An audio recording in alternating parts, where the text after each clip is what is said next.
welcome to the deep dive. Today we're going on a pretty immense journey. We're heading down, 300-800 meters deep into the North Atlantic, into that, that crushing silent dark where the Titanic has been resting for over a century. It's really the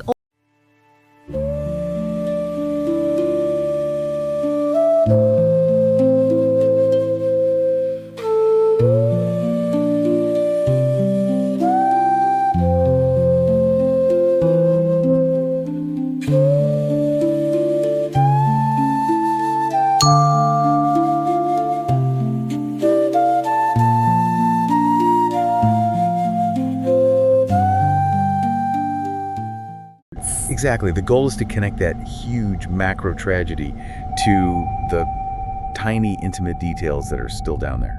And we really have to start at the bow. It just feels right. It's this ghostly monument, Yeah. It's a testament to this massive human ambition that was just stopped instantly. The unsinkable ship. That's the contrast right there. The myth versus the brutal reality of what we see now, where all that luxury, all that technology was just reduced to artifacts. And these little things, these artifacts, they bring the lost voices back to life. Okay, so let's get into it. Let's unpack this. And a good place to start is with the ship's final cry. Its attempt to communicate its own fate. It's a Marconi wireless room. Yes. The debris field from that area is one of the most poignant sights. I'm talking about the aerial, the equipment that sent out the call. Was their only lifeline. And you have to remember the people involved, the operators, Jack Phillips and Harold Bride, they were sending out those distress signals using the new SOS code, which was still pretty new at the time. They just switched from the old CQD. And that antenna, which is now just this corroded, silent piece of metal, was blasting those signals into a storm. Yeah, fighting against the atmosphere, the limits of 1912 spark gap technology. It's an incredible story of desperation. And the signal was heard eventually, but just too late for so many. Way too late. So now that aerial, that critical piece of communication equipment, is just a monument to a failure of timing. It really is. It represents a piece of tech that it hit its absolute limit that night, which, if you follow that thread, leads you from communication to control. Navigation. What was guiding the ship before everything went wrong? So we move to the bridge, or what's left of it. It's mostly just a debris field now. Right. But researchers found clusters of navigation tools, specifically the compasses. And these are so important because they show you the level of precision they were aiming for. Titanic was doing something called Great Circle navigation. Charting the shortest path across the curved surface of the Earth. Exactly. And for that, you need incredibly accurate compasses, both magnetic and gyro. And now you find them down there, their glass faces all clouded with silt, the needles just frozen. They were designed to put human order under the chaos of the open ocean. That's it. That's the whole story. The sophistication of the tools right up against their total failure. I mean, these instruments were meant to conquer the Atlantic, to guide the biggest moving object in the world. And instead, they're just physical proof that all that calibration, all that complexity, it was useless. Made useless by one random encounter with an iceberg. In an instant. It's not just that they stopped working, it's that their entire purpose was, just annihilated. So let's pivot from the machinery of control to the structures of human life on board, the social order. And the preservation of the doorways and service items down there is just astounding. It really is. These seemingly simple things, they give us the clearest picture of the hierarchy, the daily rhythm of the ship. We're talking about thousands of people, all separated by class and by duty. Right, and you see it in the doors. Like that cabin door they found, the heavy brass plaque is still readable. Yeah. It says, "Ring for Steward Titanic." Just a simple instruction, frozen, waiting for a call that's never going to be made. And just near it, another door marked B16. B16, that's significant. Oh, very. B deck was known as Millionaire's Row. Some of the absolute most luxurious suites on the ship, private promenades, the works. And then, as a contrast to that passenger experience, you find the doors for the crew, the ones with the faded letters. Staff-only White Star Line. And that tells you everything, doesn't it? It's about the invisible machine of the crew running behind the scenes. Maintaining that perfect ordered world. Hundreds of them. Stewards, firemen, kitchen staff, all moving with this incredible precision.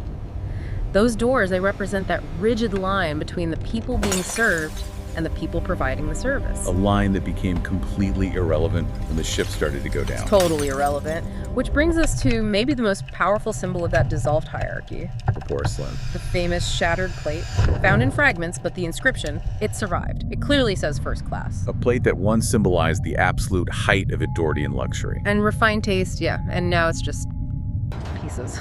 Resting on the seabed. What's so fascinating is how it survived. That kind of heavy lead-glazed porcelain is incredibly resistant to corrosion. It outlasted the steel hull collapsing around it. So this symbol of status and permanence is now just fragile proof that fate doesn't care about your status. That elegant first-class plate met the exact same end as some cheap tin mug down in steerage. That transition from the grand ship to these small, intimate possessions, that's always the part that hits me the hardest. Me too. It's where the story stops being about a mechanical failure and starts being about a catastrophe of individual souls. It really does, because the next artifacts we find, they represent questions. Questions we can never fully answer. Like the single boot. The single military-style boot, yeah. Buried in the sediment. It's high-laced, sturdy. And well-preserved because it was buried. Exactly, the anaerobic environment. But you look at it and you just have to wonder, who owned it? Was it a crewman? Like a stoker wearing heavy work boots? Or a passenger. Maybe a soldier coming home. Or an immigrant starting a new life. We'll never know. It's this perfect physical clue, but its owner is completely anonymous. It captures the mystery of the whole site. And that search for an identity, for a face, it becomes even more real with the decaying suitcase. Ah, the suitcase. It's like a time capsule. The leather split open, and researchers found not just clothes, but a portrait inside. A water-worn photo of a gentleman. Yeah, the paper survived because it was packed so tightly it was protected. So you have a face from 1912, just rediscovered. It's such a direct line from that person's life to ours. It is. You realize that object, it wasn't just luggage. It held someone's memory, someone's attempt to carry a piece of their life across the ocean. Absolutely. The portrait stands for the whole purpose of the voyage, hope. A new beginning, the future. And finding it just drives home that the tragedy wasn't just about losing tons of steel, it was about losing thousands of individual futures. And while those small items tell us about who was there, other things tell us about the sheer scope of the daily operation. You mean the galley? The galley knives. That collection of knives found near the stern section, just lying there silently. If you connect those to the manifest, the bigger picture is just staggering. Right. The catering staff was over 300 people. They were making hundreds of thousands of meals. The ship was carrying, tens of thousands of eggs, over 100,000 pounds of meat. Unbelievable. And those knives, they were the tools of this massive industrial kitchen that was constantly moving. A huge operation, reduced to total instant silence. And that transition from constant motion to absolute stillness, it leads us right into the heart of the machine. The engine room. The debris from the engine room. When you peer to that cavern, the scale of the machinery designed for raw power it's just incredible. We're talking about the massive pistons. And what's so cool here is the technology they serve, that the Titanic had this really complex hybrid system, 2 huge reciprocating steam engines, and then they powered a central low-pressure turbine. It was cutting edge for its time. Absolutely. And those pistons, now buried in silt, they were the source of all that incredible kinetic energy, pushing the ship at, 22 knots. And now to see them, massive, immobile, corroded. It's like seeing the engine's forced death. It is. And all around them, you see the collapsed and twisted steel framing from the midsection. You see the violence of the breakup. But even in all that destruction, the ship's identity is still there. Oh, yeah. It declares itself. Like on that heavy metal bench they found. That thing was not a flimsy deck chair. It was a massive piece of cast iron, meant to be a permanent fixture, stamped proudly with the white Star Line emblem. It's all about the builder's confidence. This thing was meant to last for decades. But the ultimate message across time, it wasn't the radio signal that faded. It's something else.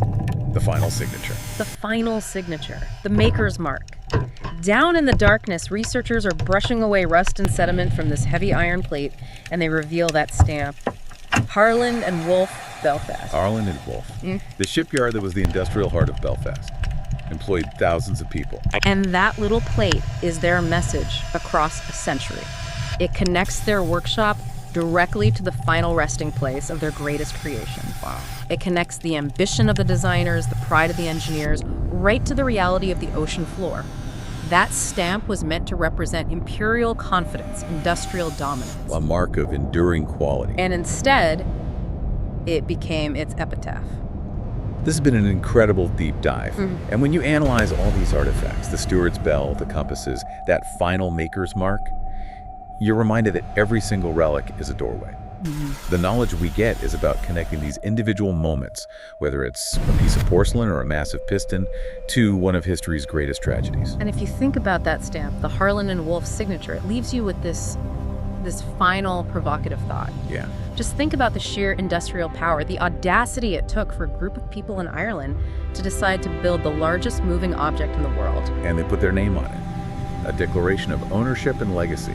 They stamped that confidence right onto the steel, believing they were creating something permanent. But now that plate is the ultimate anchor. It's static, unmoving. Marking the exact spot where that ambition met its limit. It shows us that history isn't just remembered in big stories.